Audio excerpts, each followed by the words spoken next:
Hello, my dear global family. Welcome to this global research for true happiness. We are meeting the 27th presentation, Uniting Mind and Body. And let's see why all these difficulties to be happy. In our research, as we unite mind and body, science and religions, and everything what humankind know till now. Subscribe to the channel, share this message to billions, and enjoy the presentation. More about us below. Turn on this playlist and listen this Sanctify Your Place 24/7.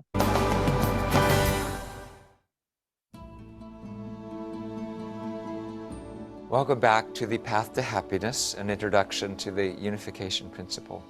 I'm your host, Dr. Tyler Hendricks. In our study of the Bible, we're seeing principles at work in the courses of biblical figures, creating discernible patterns of events. This helps us understand how God is working in our times and in our lives and in our families.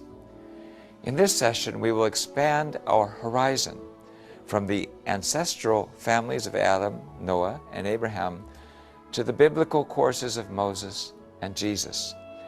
And this will give us a clue as to what to expect at the time of the second coming.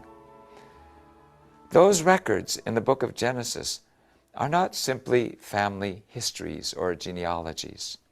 Through these stories, we can understand the principle of restoration through indemnity and God's providence of salvation for humankind and for the entire creation, taking it out of the dominion of Satan after the fall of Adam. It tells us about how we and all things separate from Satan. We see that the evil forces in Satan's position have to surrender to heaven's side voluntarily, not by force. This was the course that the people of faith from Adam's family, Noah's family, and Abraham's family had to go. In other words, this is the model course for separating from Satan. The course from Adam to the family of Abraham is accounted in the Bible at about 2,000 years. That was the period of separating Satan and receiving the Messiah on the family and tribal level. It then transitioned after the 12 sons of Jacob entered Egypt, centered on Joseph, to lay the foundation for the Messiah on the national level.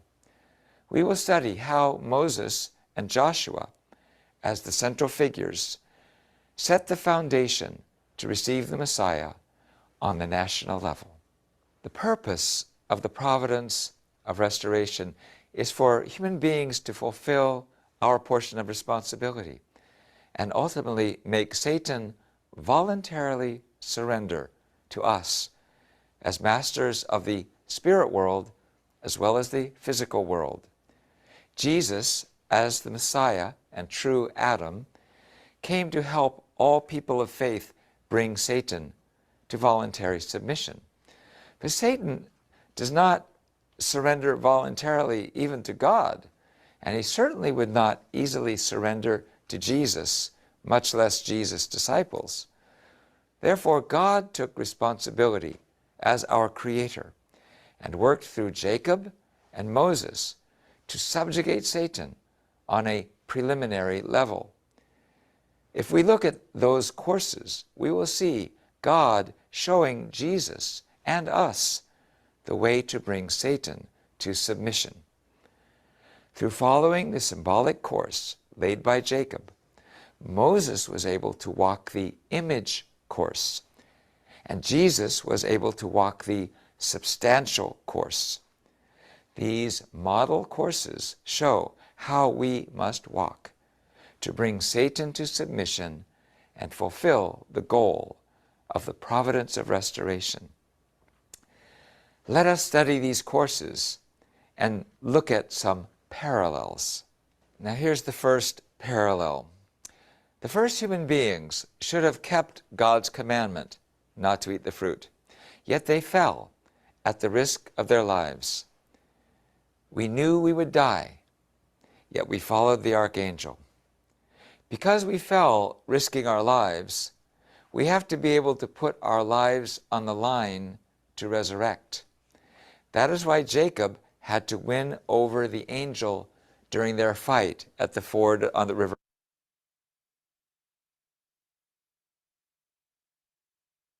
Jabbok at the risk of his life. Also, Moses had to overcome the Lord trying to kill him on the way to Egypt with his wife Zipporah and son Gershom.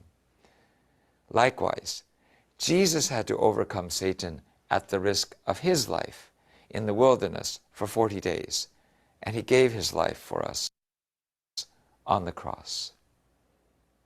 Number 2, both human beings, flesh and spirit, were claimed by Satan, resulting in us acquiring our fallen nature. Therefore, conditions of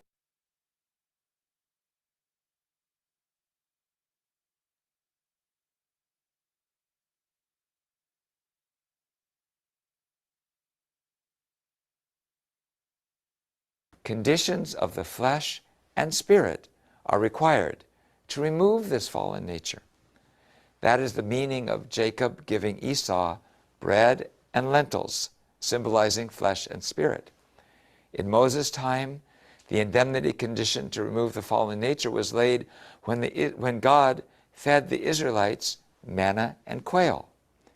In Jesus' time, the Jews had to become one with him in flesh and spirit. In this way, they would have fulfilled the indemnity condition to remove the fallen nature.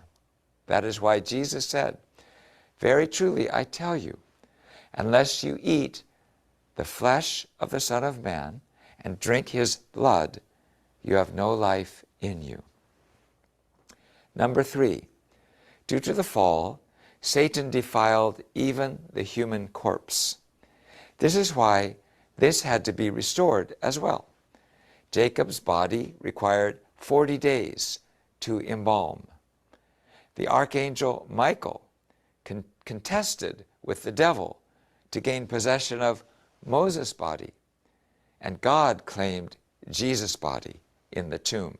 Number 4, Satan tempted human beings to fall during their growing period, which is represented by principled numbers that therefore have to be restored. That is why when Jacob began his journey from Haran to Canaan, there was that 3-day period. It was for separation from Satan. Moses had 3 days to start the Israelites' journey out of Egypt. And Jesus spent 3 days in his tomb. We see the number 3 being restored. There were 12 generations from Noah to Jacob that had to be restored through indemnity. And that is why Jacob had 12 sons. In Moses' time there were 12 tribes. And in Jesus' time he had 12 disciples.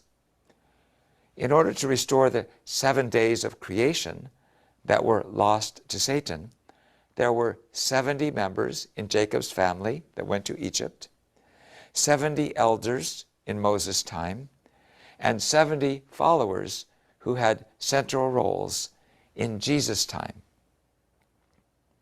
Number 5, a staff which smites evil, points the way, and provides support is a symbol of the Messiah.